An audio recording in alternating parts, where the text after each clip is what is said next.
Queridos irmãos, no sermão dessa noite, eu quero meditar com vocês sobre um homem em que a sua vida foi transformada pelo poder de Jesus.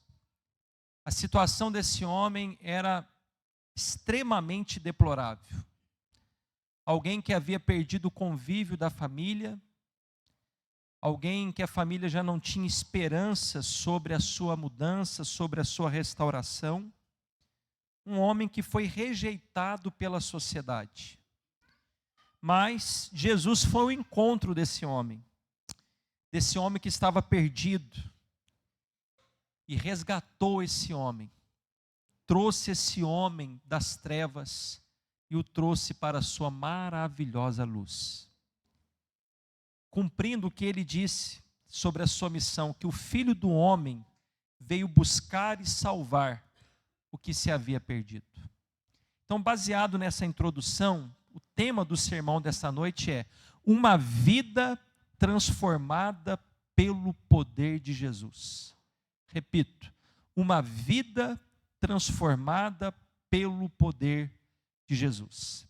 A história desse homem se encontra nos evangelhos sinóticos, Mateus, Marcos e Lucas. Eles narram a mesma história. Porém, eu gostaria que você abrisse a sua Bíblia em Marcos, capítulo 5. Nós vamos nos deter no relato de Marcos, porque ele tem um relato mais amplo dessa linda história de transformação. Porém, eu já aviso vocês que em algum momento eu vou sim citar alguns versículos de Mateus e de Lucas para que a nossa visão e compreensão dessa história seja melhor, seja mais ampla, tá bom?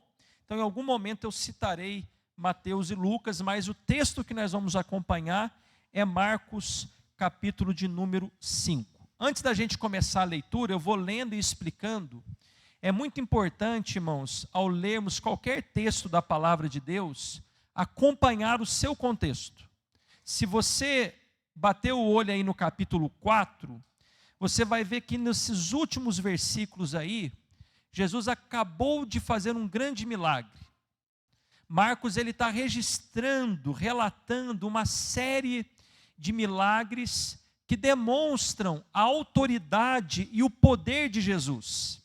E quando você lê o capítulo 4, os últimos versículos, você vai ver que Jesus saiu de Cafarnaum, ali a região da Galileia, sentido a Decápolis, especificamente na cidade dos Gadarenos. E no meio dessa travessia, dessa viagem, veio uma grande tempestade se formou, de modo que os discípulos, fazendo tudo o que era possível, eles pensaram até que iriam morrer, de tamanha era a fúria daquela tempestade. Mas como vocês sabem, eu preguei recentemente esse texto aqui, Jesus se levanta, ele estava dormindo na popa do barco, ele se levanta e com uma palavra, na sua autoridade, no seu poder, ele manda o vento se aquietar, o mar se aquietar, ele repreende o vento e manda o mar se aquietar, e a Bíblia diz que imediatamente, irmãos, se aquietou o mar. Imediatamente o vento cessou e houve bonança, houve paz no mar. E os discípulos, o capítulo 4, olha aí o verso 41, vendo aquilo, ficaram espantados, maravilhados. Mas como assim? Ele se levanta, dá uma palavra e o vento e o mar lhe obedecem. E aquilo foi tão glorioso aos olhos deles, essa demonstração de autoridade e poder sobre a natureza, que os discípulos fazem a pergunta aí no verso 41 do capítulo 4. Quem é este que até o vento e o mar lhe obedecem? Quem é esse homem? Guarde bem essa pergunta, porque a ideia de Marcos é responder essa pergunta nos próximos relatos. E nesse relato do capítulo 5, nós já temos uma resposta de quem é esse homem. Nós vamos ver o que aconteceu. Ele agora está indo para Gadá, ele está indo para uma outra cidade. E vamos ver o que aconteceu quando Jesus chegou nessa cidade.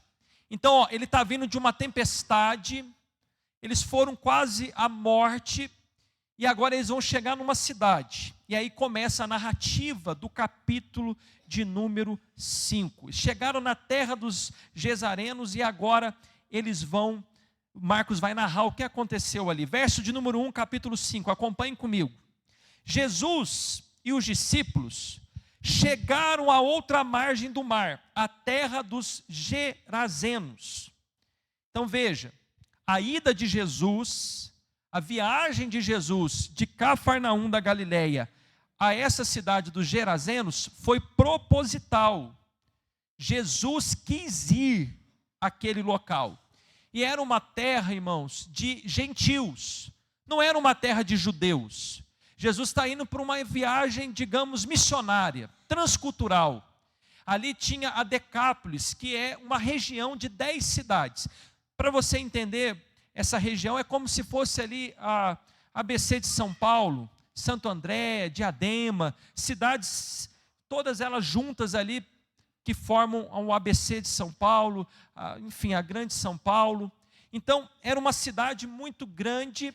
Essa cidade dos Gerazenos era a maior cidade, mas em volta dela ainda havia outras 9 cidades. Então, é uma terra gentílica, e Jesus está chegando ali com seus discípulos, depois de uma viagem exaustiva, depois de enfrentar uma terrível tempestade. E ele está indo ali com um propósito, e está indo para salvar 2 homens. Verso de número 2. Ao desembarcar, logo um homem possuído de espírito imundo veio dos túmulos ao encontro de Jesus. Eu falei 2 homens, aqui Marcos diz 1, mas como eu disse, você precisa ler os 3 relatos dos evangelhos, Mateus, Marcos e Lucas. Lá em Mateus, ele diz que eram 2 homens. Já Marcos e Lucas dizem que é um endemoniado que foi ao encontro de Jesus naquele dia. Bom, tem alguma contradição aqui? Obviamente que não, a Bíblia nunca se contradiz. Cada escritor, irmãos, ele narra algo diferente do outro, ele foca em alguma coisa diferente. Marcos e Lucas focaram nesse homem que eles estão citando, que provavelmente era o mais forte entre os 2, era o mais conhecido, era o que mais dava trabalho, e era o mais forte entre eles. Então ele era uma espécie de porta-voz entre os 2. Então Marcos e Lucas quis focar nesse homem. Mateus, ele já focou nos 2, ele menciona os 2. E eu vou ficar com a narrativa de Marcos, eu vou mencionar no singular apenas um homem, mas eu quero que você tenha em mente que Jesus transformou os 2. Jesus libertou os 2. Tá ok, queridos irmãos? Mas veja o verso 2, que logo um homem possuído de espírito imundo veio dos túmulos ao encontro de Jesus. Jesus desembarcou, está chegando ali com os seus discípulos. Esse homem vê Jesus de longe e ele vai ao encontro de Jesus. Até então, penso eu, que ao ver uma embarcação chegando, eles não sabiam, esse demônio não sabia, esse homem não sabia que era necessariamente Jesus. Mas ele vai ao encontro daquela embarcação. No momento em que Jesus e os discípulos estão saindo do barco, olha o que o texto diz: logo um homem possuído de espírito imundo. A expressão espírito imundo, irmão, significa um homem endemoniado, um homem cheio de demônios. A palavra aqui imundo é mau, aqueles que são moralmente sujos. Os demônios são anjos caídos, aqueles que se rebelaram contra Deus. Satanás é o seu líder, e esse homem está possuído de um espírito imundo. E veja, ele veio dos túmulos ao encontro de Jesus. Ele saiu das tumbas para se encontrar com aqueles que estavam se desembarcando ali, que estavam saindo do barco. E veja que ele saiu das tumbas. O verso de número 3 e o verso de número 5 diz que esse homem vivia entre os túmulos. Olha o verso de número 3. Esse homem vivia nos túmulos. Lá naquela cultura, lá em Israel, os túmulos, irmãos, eram escavados nas paredes das montanhas ou das cavernas. Então não era como o nosso cemitério aqui, era de pé. Então ele vivia nesses túmulos, entre esses túmulos. Então veja, esse homem, juntamente com o seu outro companheiro, vivia entre os túmulos, morava com os mortos. E você sabe pela Bíblia que ter contato com cadáveres, conforme está a lei de Moisés e também o Talmud, era considerado uma pessoa imunda. Então esse homem é considerado pela lei de Moisés alguém imundo. E o verso 3 vai narrando a vida desse homem. Olha que vida triste, vida de sofrimento. Ele vivia entre os túmulos, nos túmulos, e ninguém podia prendê-lo, nem mesmo com correntes. Veja, as pessoas tinham medo desse homem. E o que as pessoas, a sociedade tentou fazer por esse homem? Amarrá-lo com correntes, lançá-lo numa prisão. Foi a melhor solução que eles encontraram, o melhor remédio para deter aquele homem. O que me parece aqui que a população estava preocupada com a segurança deles, com a proteção deles. Então eles tentavam isso com frequência, porque ninguém podia prendê-lo, nem mesmo com correntes. Então era uma tentativa da população prender aquele homem, amarrá-lo de alguma forma, mas ele não permitia. Ele sempre destroçava as correntes, quebrava as cadeias. Imagine a força daquele homem. A prisão, as correntes não podiam detê-lo. Olha o verso de número 4. Olha o que diz. Porque tendo sido muitas vezes preso, veja que é recorrente, com correntes e cadeias, as cadeias foram quebradas por ele, irmãos. E as correntes foram despedaçadas. Olha a força desse demônio, desse espírito imundo. E ninguém conseguia dominá-lo. Irmãos, uma pessoa que está possessa por demônio, ela tem uma força sobre-humana. Veja que esse homem, ele quebra correntes, despedaça correntes, ele se livra de prisões. Olha o que o texto diz. E essa força, esse poder, não vem dele mesmo, mas vem do demônio que está possuindo a vida dele, que morava, que habitava nele. Por isso ninguém conseguia prendê-lo, ninguém conseguia subjugá-lo.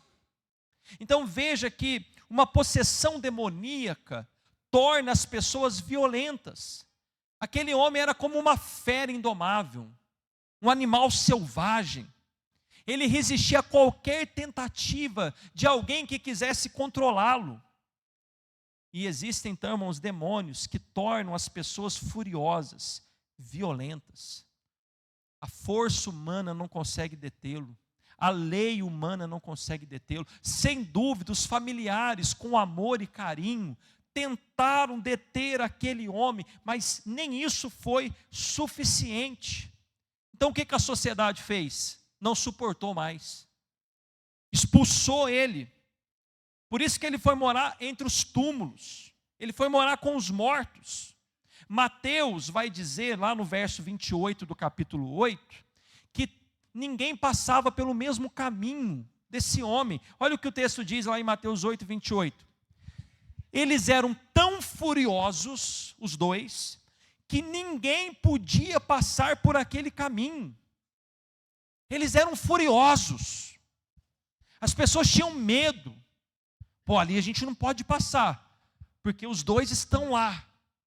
Eles tinham medo de passar no mesmo local, porque eles tinham ira, eles tinham raiva, eles tinham um desequilíbrio emocional, um ódio explodia dentro daqueles homens. Então a sociedade não tinha condições de resolver o problema daqueles homens, que era um problema espiritual. Eles estavam nas garras de Satanás. O povo tinha medo.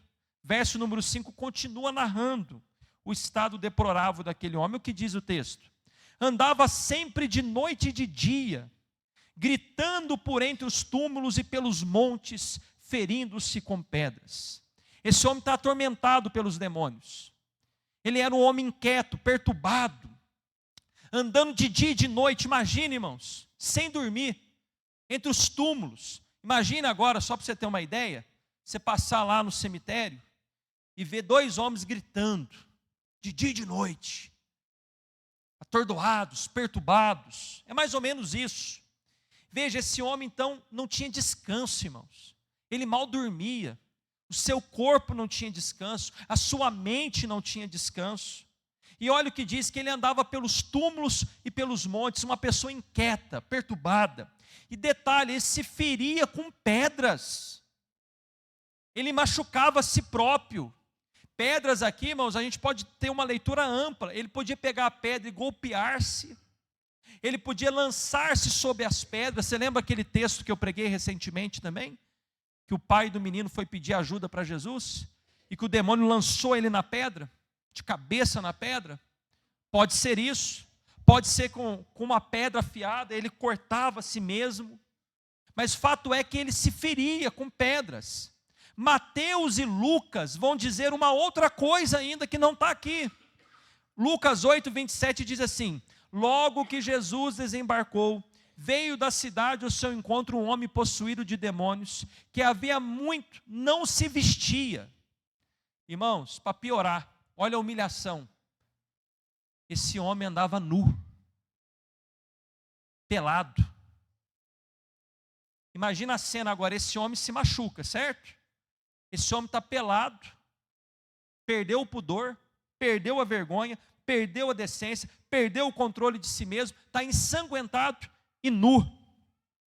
Os espíritos malignos estão dominando a vida desse homem. Satanás roubou tudo de precioso daquele homem. Roubou família, liberdade, amigos, convívio na sociedade, a sua saúde física, mental, a sua dignidade, a sua paz, a sua decência, e queria matá-lo. Esse era o estado daquele homem. Agora, a partir do verso 26, a gente vai ver qual foi a reação dele quando ele se aproxima de Jesus.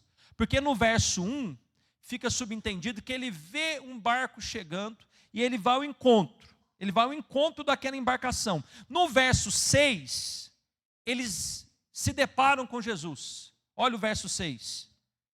Quando de longe viu Jesus, quando ele entendeu que é Jesus, olha o que esse homem fez. Os demônios que estavam nele.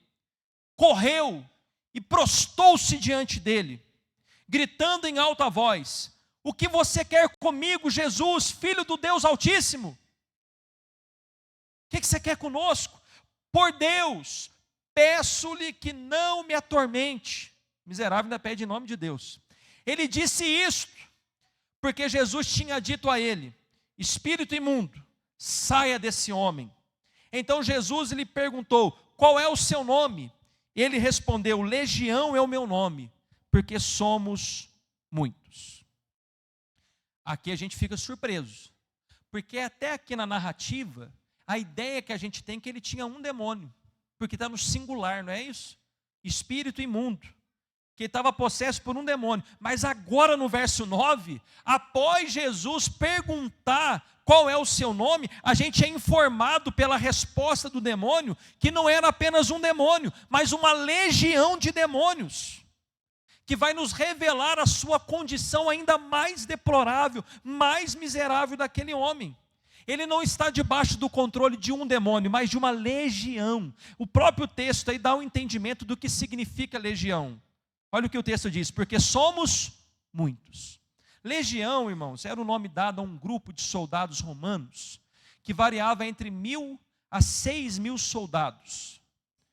A legião era o grupo de soldados mais temido do Império Romano. Era um exército de invasão, que cometia crueldades e destruía onde chegava. Foi através dos grupos de legiões, desses exércitos, que Roma subjugou muitas nações. Aonde chegava uma legião, ali chegava a destruição. Tinha flecheiros, estrategistas, combatentes, incendiários, homens que lutavam com espadas, enfim. Aonde chegava a legião de soldados romanos, havia um rastro de destruição e de morte. E ninguém conseguia vencer uma legião romana. Era uma uma legião irresistível. Bom, veja bem, Jesus está dizendo, o texto está dizendo que o demônio fala, é uma legião. Aqui a ideia não é a gente ficar pensando assim, nossa, será que era 6.000 demônios? Não esqueça disso. Aqui a ideia é, eles estão em grande número. Não é só um demônio, mas é uma legião, porque são muitos. E tem um demônio que é o porta-voz. É um demônio que fala em nome de todos que ali estão. Agora veja o que ele pede para Jesus, verso 7. O que você quer comigo? Veja que ele é o porta-voz. O que você quer comigo, Jesus, Filho do Deus Altíssimo? Por Deus peço que não me atormentes. Primeiro ponto, rapidamente, só uma observação. Filho do Deus Altíssimo. Você lembra que Marcos está respondendo? Quem é este? O demônio já responde. Filho do Deus Altíssimo. Aqui já tem uma resposta. Mas perceba que até os demônios creem na divindade. Ele é o Filho do Deus Altíssimo. E eles creem e se rendem à autoridade de Jesus. Por isso que eles já vão fazer um pedido a Jesus. Por Deus peço que não me atormentes. Quando você lê Mateus, verso 29, lá tem um complemento do pedido dos demônios. Lá diz, não nos atormente antes do tempo. Quando você lê Lucas 8,30, diz que eles pediram a Jesus que não os lançasse no abismo. O que está acontecendo aqui? Os demônios reconhecem que estão diante de Jesus Cristo, o Filho de Deus, e que Jesus veio para derrotá-los, para vencê-los. E ele sabe que quem vai lançá-los no inferno, porque abismo aqui é uma referência ao inferno, é Jesus, ele é o juiz. Então eles estão com medo de Jesus lançá-los antes do tempo no inferno. Então eles fazem esse pedido, para que Jesus não os lance naquele momento no inferno. Porque Jesus estava dizendo àqueles espíritos, verso 8, sai desse homem. Então eles temiam já de receber aquele juízo antecipadamente. Mas os demônios, que sabem quem é Jesus, sabem que eles não podem resistir a uma ordem de Jesus. Então eles fazem esse pedido, eles vão ter que sair da vida daquele homem. Não tem como, Jesus mandou, está mandado e acabou. Então eles estão suplicando para que Jesus não os enviasse para o abismo. Eles iriam deixar aquele homem, aqueles 2 homens, mas não queria ir para o abismo, para o inferno, naquele dia. Então veja o verso de número 10 até o 12. Eles vão ver que tem uma manada de porcos. E pediu-lhes com insistência que não os mandasse para fora do país. Não queria sair daquela região. Ora, uma grande manada de porcos estava pastando ali pelo monte. E os espíritos imundos pediram a Jesus, mande-nos para os porcos, para que entremos neles. Que você e eu precisamos dar atenção. A gente poderia falar muito sobre essa manada de porcos aqui, no sentido, por que Jesus permitiu, qual era o propósito, mas não é o foco do escritor.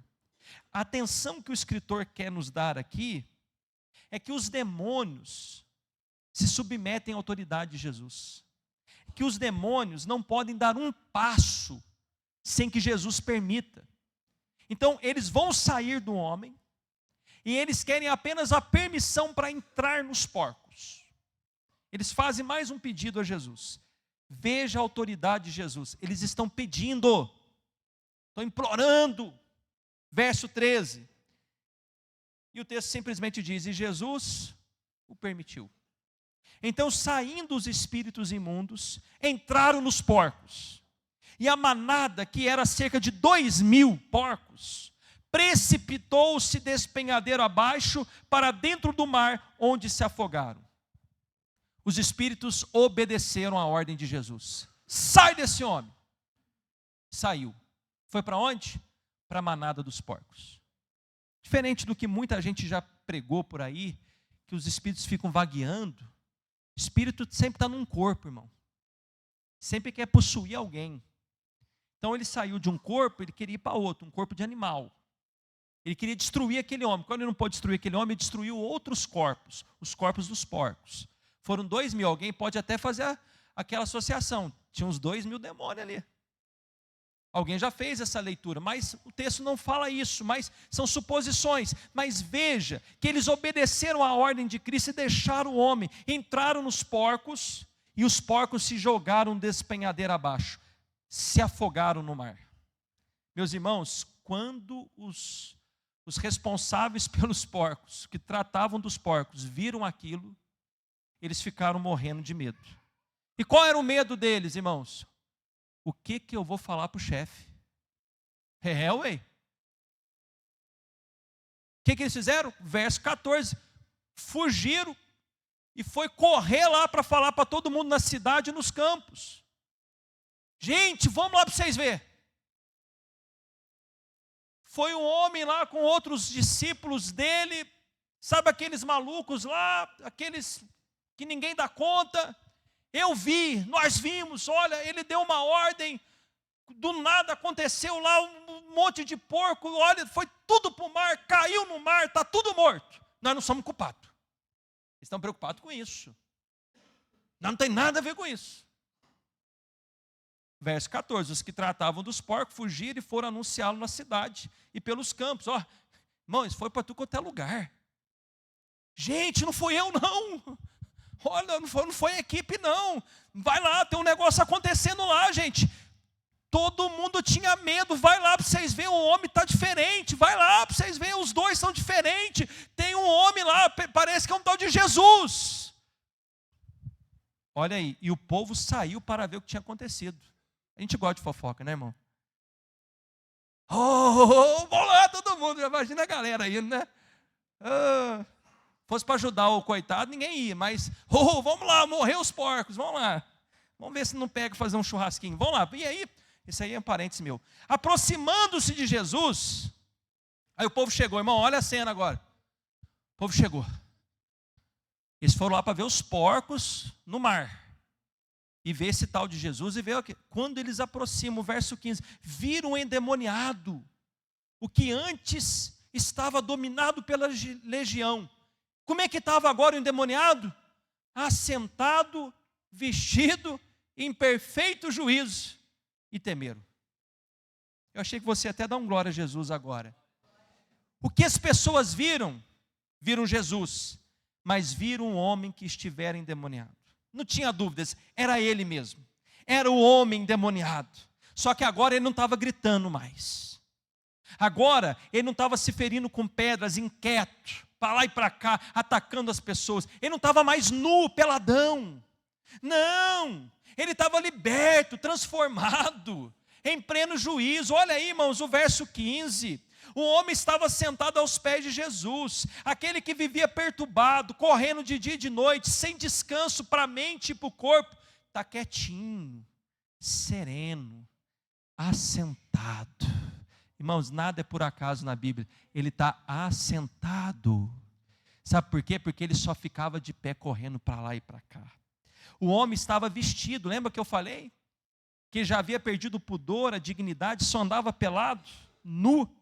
Agora ele está vestido. Ele tinha perdido o respeito próprio, o respeito pelos outros. Agora Jesus o transformou. E a transformação envolve vestes. Ele cuidou da sua decência, do seu corpo, se apresentou com dignidade. E o homem está em perfeito juízo. Jesus restituiu àquele homem a sua sanidade mental. Jesus restaurou a mente daquele homem, o corpo, a alma. Aquele homem já não é mais violento. Ele não oferece nenhum perigo para a família e nem para a sociedade. Esse homem foi transformado pelo poder de Jesus Cristo. E o verso 16 reitera que aqueles homens que tratavam dos porcos, que foram testemunhas do encontro de Jesus com aquele homem endemoniado, relataram tudo que tinha acontecido. E eles viram que a violência, olha, preste bem atenção, a violência daqueles homens se transferiu para os porcos, porque aqueles porcos ficaram violentos. e se jogaram barranco abaixo, precipício abaixo, se lançando lá no mar. Eles viram, olha gente, nós vimos, estou aqui conjecturando, foi uma coisa absurda. Aquele homem ali, aquele tal de Jesus, só falou, sai. Só isso, sai deste homem. E tudo isso aconteceu, olha lá os porcos, olha lá o que aconteceu.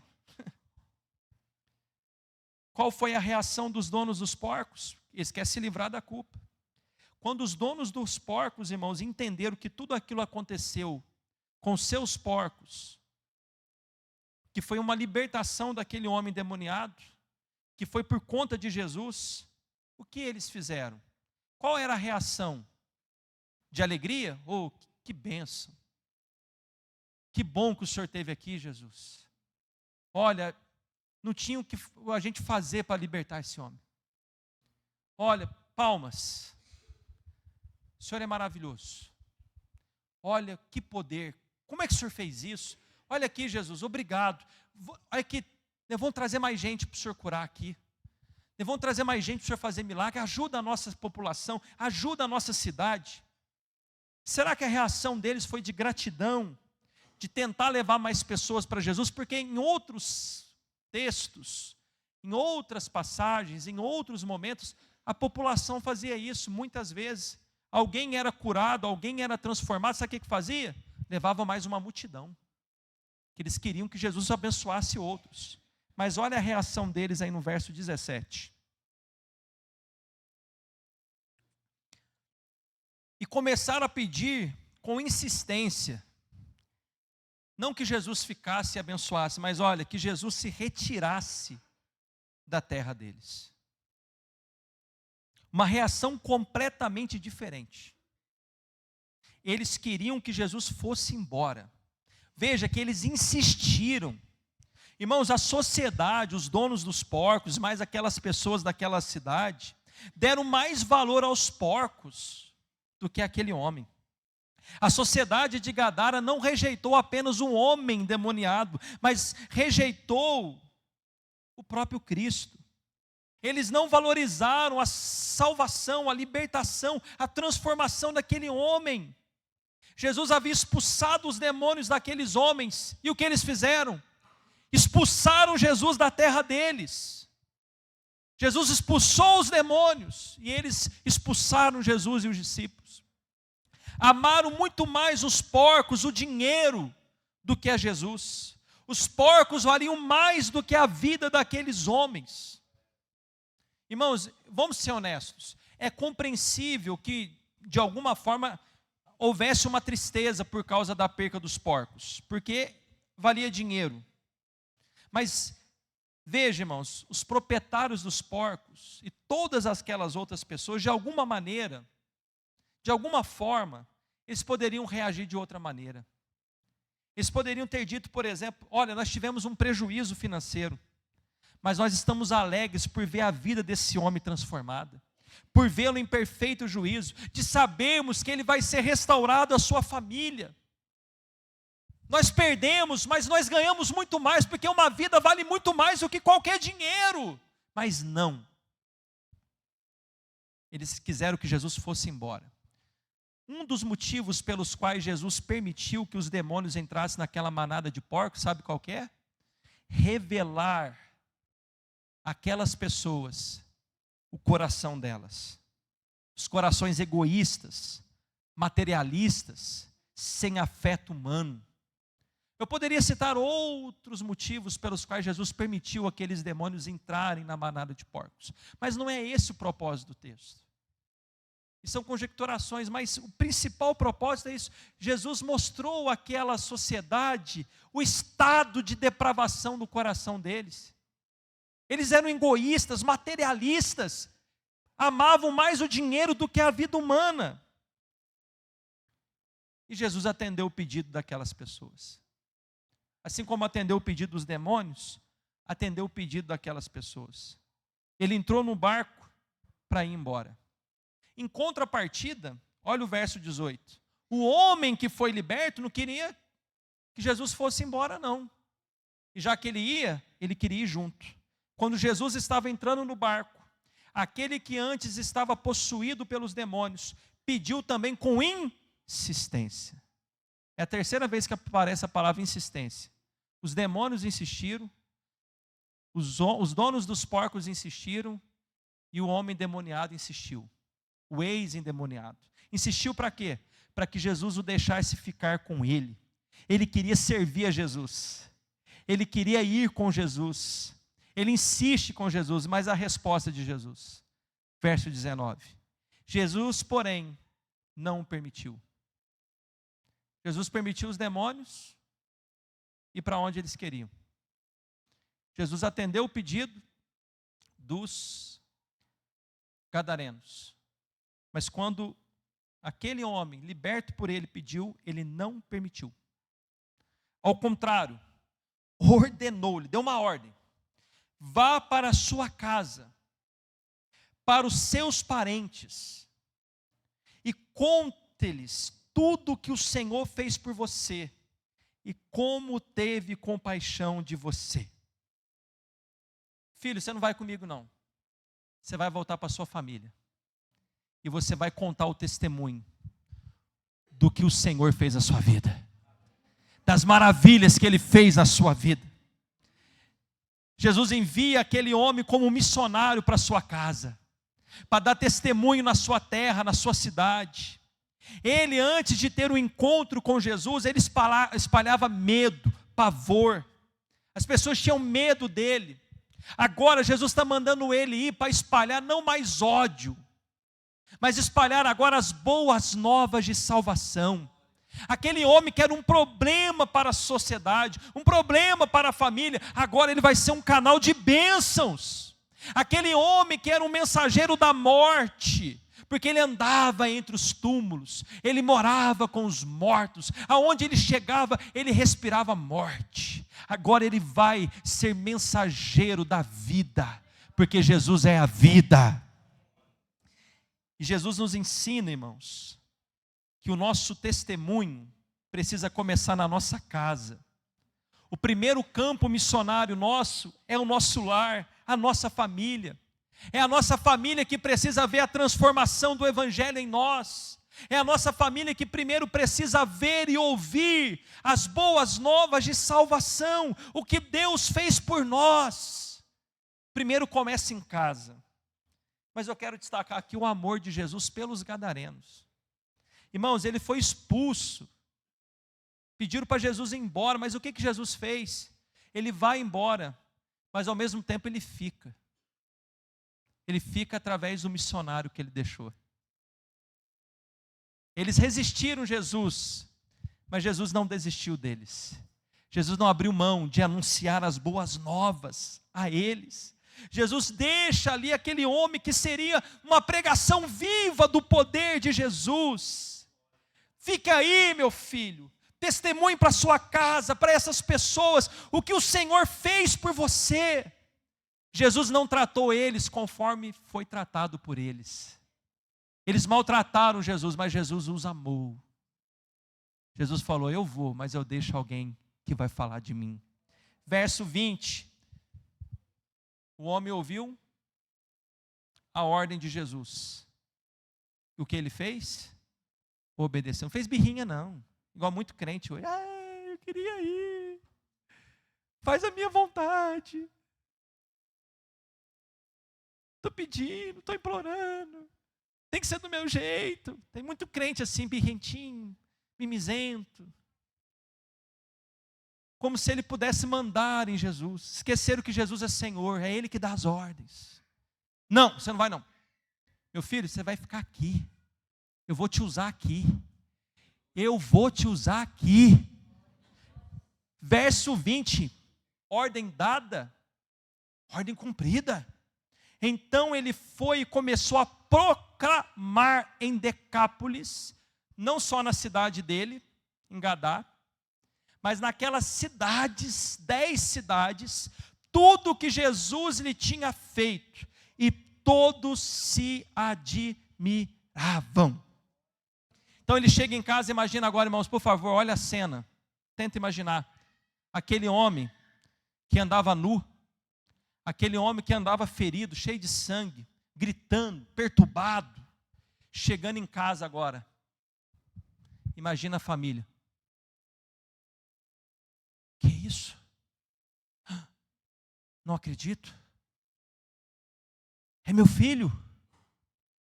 Se ele tivesse irmãos, meu irmão. Imagine as lágrimas de alegria daquela família. O meu filho estava morto, mas agora está vivo.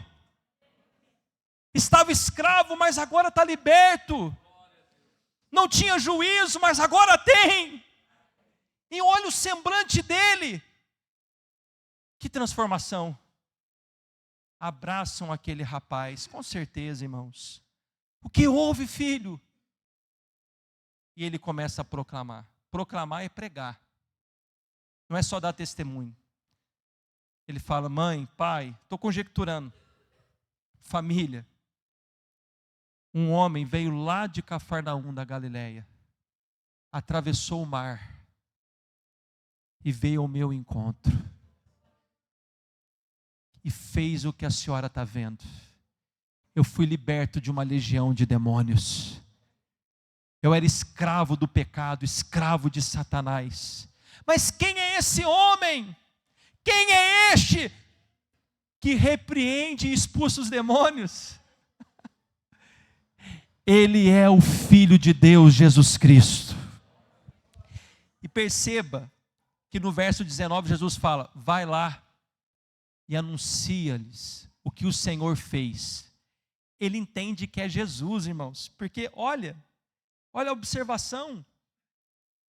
Ele chega em casa, verso 20, e anuncia tudo o que Jesus fez.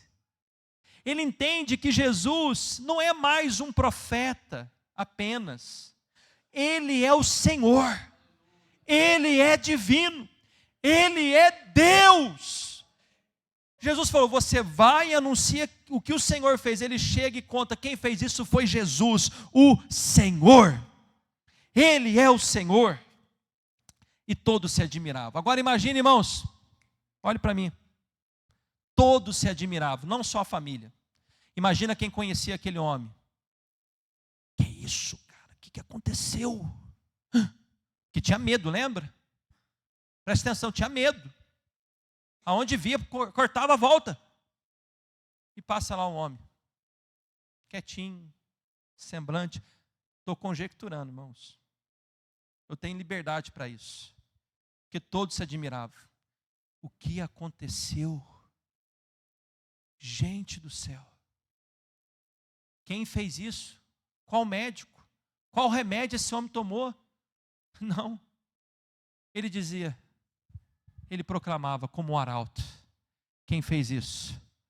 Foi Jesus Cristo, o Senhor, o Filho de Deus. Ele era um retrato vivo do poder de Jesus. Ele era um verdadeiro monumento da graça. Conclusão, e eu tenho algumas aplicações, segura aí rapidinho. Marcos, irmãos, como eu disse no início da pregação, está construindo uma argumentação. Os irmãos estão atentos, irmãos? Uma argumentação. Quem é Jesus? Sobre quem é Jesus? E ele vai dando evidências de que Jesus é o Messias, o Filho de Deus, através das suas obras, dos seus milagres, do seu poder, da sua autoridade. Ele tem autoridade e poder sobre a natureza. Ele domou uma tempestade furiosa. E agora ele demonstra a sua autoridade e poder, domando um homem furioso. Humanamente falando, era impossível domar uma tempestade e aquele homem. Mas Jesus domou. Jesus subjugou eles. Marcos está mostrando: Jesus é o Senhor. Ele tem toda a autoridade sobre o mal. Os demônios creem nisso e confessam isso. E outro texto diz que eles estremecem. E aonde Jesus chega, os demônios tremem, os cativos são libertos. Os demônios batem em retirada. Por isso que crente não tem medo de demônio. Por isso que crente não tem medo de macumba, irmão.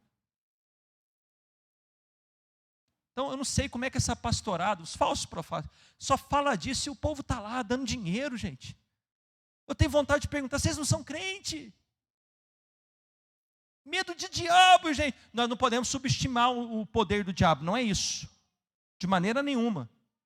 A gente não pode subestimar o inimigo. Mas a gente não pode esquecer a quem nós servimos. Ele é Senhor sobre os demônios. Eles têm que pedir permissão e bater em retirada. Então quem faz macumba contra crente está encrencado. Não é verdade?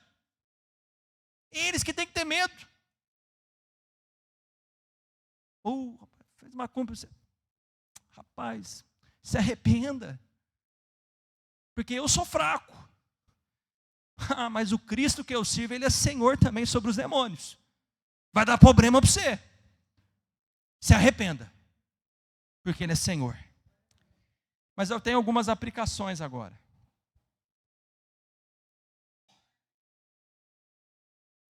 A astúcia do diabo. Agora eu quero que você preste atenção. A gente não pode subestimar a inteligência e o poder do diabo. Mas eu quero falar um pouquinho da astúcia dele. Existem pessoas que não acreditam na existência do diabo e dos demônios. Dizem que é um mito, um produto da religião. Sabe quem está por detrás desse pensamento? O próprio Satanás. Ele que quer induzir muitas pessoas a acreditar que ele não existe, porque torna-se muito mais fácil atuar na vida dessas pessoas. Eles não crêem. Então o diabo está lá, influenciando, fazendo coisas contra aquela vida, contra aquela família, contra aquele casal. E eles, por não acreditarem, então eles nunca vão buscar auxílio, ajuda, porque eles não acreditam. Então tem pessoas que não acreditam na existência do diabo. Uma outra estratégia de Satanás, olha, são estratégias de Satanás, ele é astuto, diz a Bíblia. É o oposto da incredulidade. E vou falar, irmãos, essa estratégia aqui parece estar ganhando muito mais adeptos, inclusive no Brasil. Essa semana foi quase inaugurado uma estátua, uma imagem de Satanás no Rio Grande do Sul. Quem viu isso? Levanta a mão. Qual é a estratégia de Satanás? Crê em mim. Crê em mim. Vale a pena me servir. Tem muitos benefícios para quem me serve. Eu ajudo e protejo pessoas. Eu não sou mau assim. Então, tem gente que já entra no templo satanista, achando aquilo o máximo, bonito, orgulhoso. Satanás é inteligente. Existem religiões invocando Satanás, dizendo que são religiões boas, inclusive Satanás está lotado. Invoca o nome de Satanás, de demônios. Mas nós não podemos ter preconceito. Essa é a estratégia de Satanás. Vale a pena estar lá. Os demônios enganam. Vocês se esqueceram? Eles são mentirosos. Estão enganando principalmente jovens da nossa cidade. Pasmem, existem religiões que afirmam que Jesus é irmão de Satanás. Que inclusive aparece nas propagandas do YouTube. Com uma bela mocinha dizendo: eu sou missionária. E ela fala do nome de Jesus. Só que a essência dessa religião é maligna. E o povo não gosta de Bíblia, o povo não vem no culto de ensino. E o povo vai acreditar: falou no nome de Jesus. Ai, que belo. Todas as religiões que falam de Jesus são boas. Mentira. Não caia nessa armadilha. E veja, por esse texto aqui que nós acabamos de ver, da palavra de Deus, Satanás não faz nada pelas pessoas. Satanás se disfarça, diz a Bíblia, até em anjo de luz, para enganar as pessoas. Na verdade, ele quer destruir as pessoas. Algumas pessoas, irmãos, Satanás é tão astuto, ele dá dinheiro, dá fama, sucesso, poder. Mas depois ele destrói a alma dessa pessoa.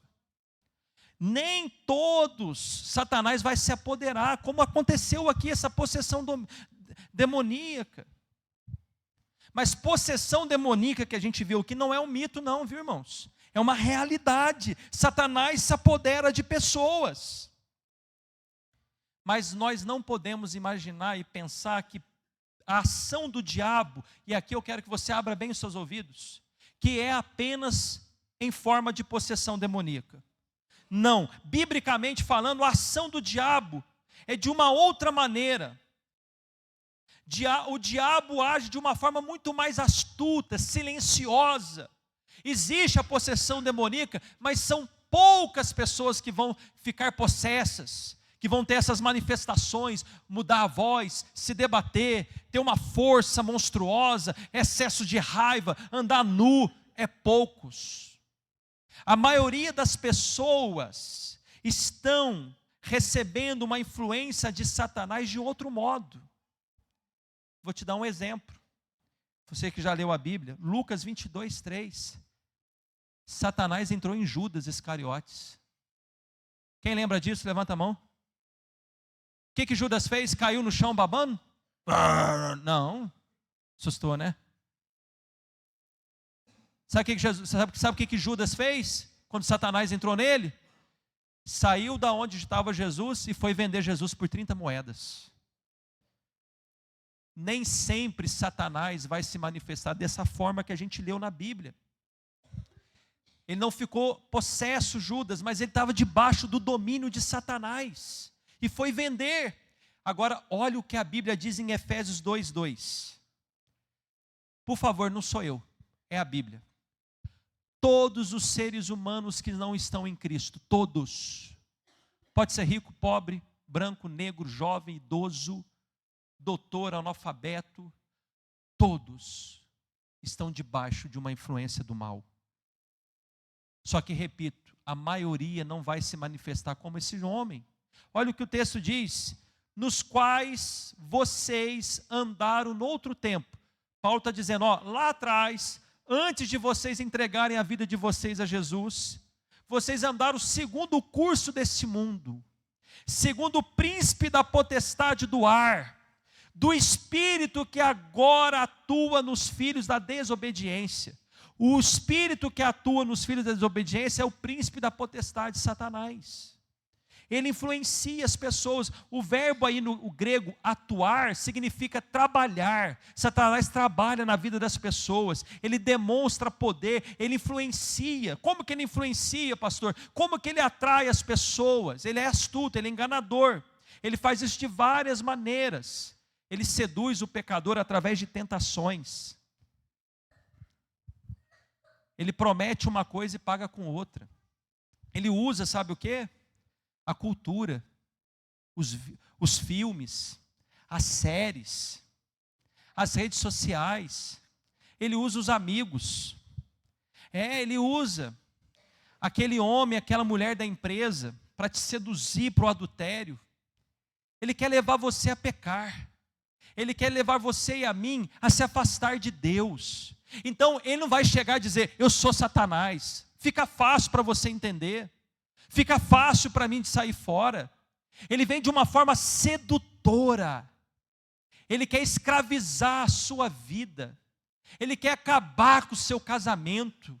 Ele quer acabar com a sua família. Ele quer acabar com os nossos filhos. Quer acabar com a igreja. Então o que ele vem? Ele vem de forma sedutora. Ele vem bonito. Ele vem com aquele clichê que muito crente diz, não tem nada a ver. E aí ele induz você e a mim, através de uma ideia, de um filme, através de uma música, atrair o cônjuge. A experimentar outros tipos de sexo. A abraçar o mundo das drogas e tantas outras coisas. Satanás odeia Deus. Ele é um arqui-inimigo de Deus. Então o que ele faz? Ele seduz as nações para que as nações vivam contrário à vontade de Deus. Ele produz ódio, dissensão. Ele quer que as pessoas briguem. E aí ele alimenta o orgulho das pessoas, ele alimenta o ódio das pessoas. Então Satanás está envolvido de uma forma astuta.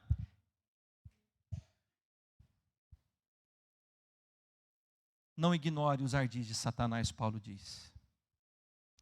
Crente tem a mania de viver dois extremos. Tem aquele crente que tudo é Satanás. Já falei isso para vocês inúmeras vezes.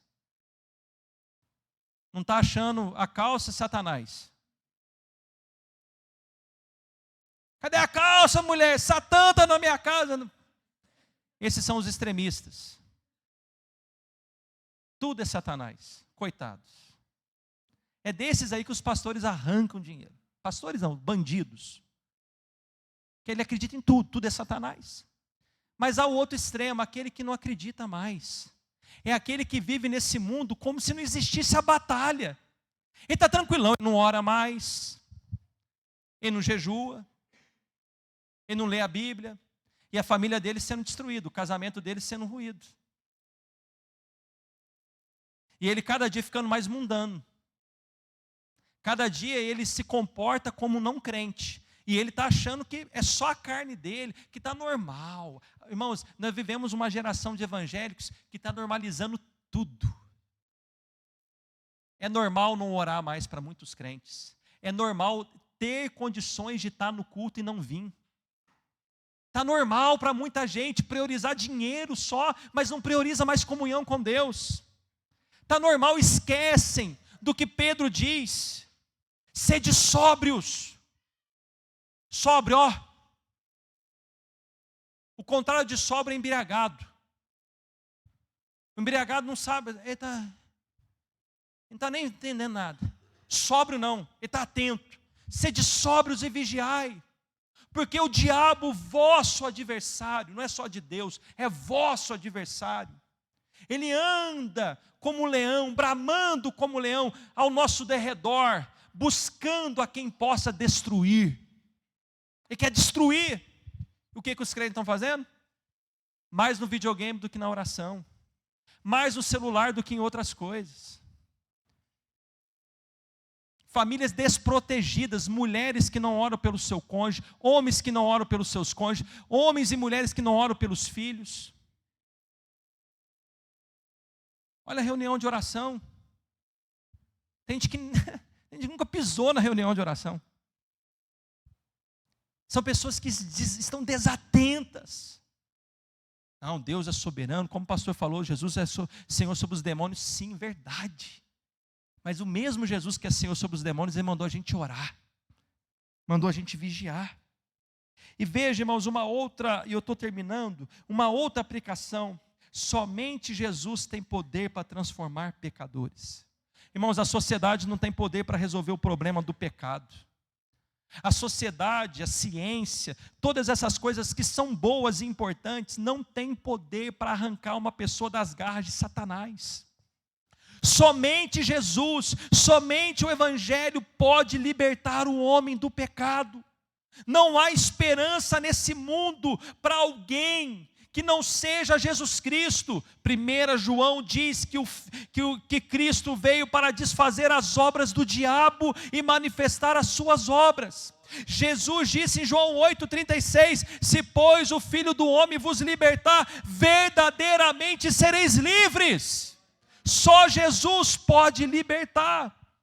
Jesus saiu lá de Cafarnaum, atravessou aquele mar, a fúria do mar. Muitos até vão dizer que ali era uma fúria já de Satanás, que não queria que Jesus chegasse ali em Gadá, mas ele enfrentou tudo. Ele tinha um propósito, e o propósito era resgatar aqueles homens endemoniados, e ele resgatou, porque ele é Senhor e soberano. Eu quero dizer uma coisa para você que veio aqui nessa noite. Foi Jesus que foi até você e te trouxe aqui nessa noite. não foi o convite de alguém apenas, não foi uma mensagem do pastor. Jesus te trouxe aqui para dizer a você que Ele tem uma obra na sua vida, e Ele não mudou, Ele continua operando maravilhas, Ele continua libertando, Ele continua transformando vidas, e Ele pode fazer isso hoje na sua vida e na sua família. Ele continua transformando pessoas de escravos de Satanás em homens livres, em vasos de honra. E Jesus terminou dizendo: vai para sua casa, vai para sua família, prega lá, dá testemunho. Você sabe por que muitas pessoas da nossa família não vêm para a igreja? Porque não vê em nós mudança. Você sabe por que muita gente nunca pisou o pé na igreja? Porque quando olha para a vida de muitos filhos, cônjuges, diz: eu ser crente? Para ter a vida desse homem aí? Meu pai disse que é crente, mas olha o jeito que ele vive. Minha mãe disse que é crente, mas olha o jeito que ela vive. Ó, o meu filho quer que eu vou para a igreja, mas olha o que ele faz. Eu ser crente? Não mudou nem a vida do meu filho, que diz que é crente, do meu cônjuge, do meu pai, da minha mãe. Irmãos, nós precisamos levar a sério o testemunho. Não é só dizer paz do Senhor. Não é só colocar uma Bíblia debaixo do braço e vir nos domingos. É vida transformada. É vida mudada. Quem está em Cristo Jesus, nova criatura é. As coisas velhas se passaram, eis que tudo se fez novo. A maior desgraça que pode acontecer na vida de alguém é alguém dizer: eu sou crente, e depois voltar para o vômito. É a gente dizer: eu era escravo de Satanás, eu comia bolota de porco, agora eu não como mais bolota de porco, eu sou uma nova criatura, e prega, e vai para lá, e vai para cá, convida os outros para ir na igreja, passa um tempinho, está lá comendo vômito do porco de novo. Está lá, nos mesmos vícios,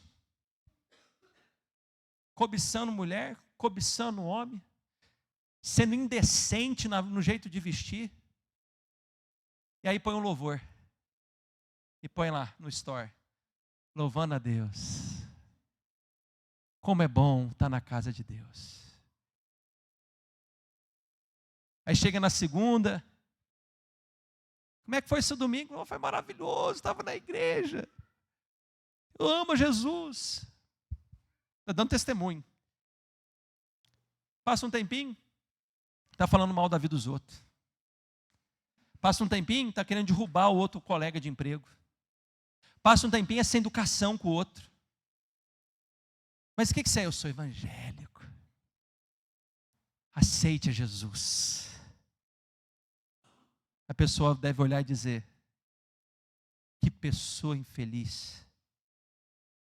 É um falso crente, ainda tem a cara de pau de me chamar para a igreja. Desonesto, linguarudo, compra e não paga, adúltero, anda com ímpio, vai nos mesmos lugares que os ímpios vão, e quer que eu vou para a igreja?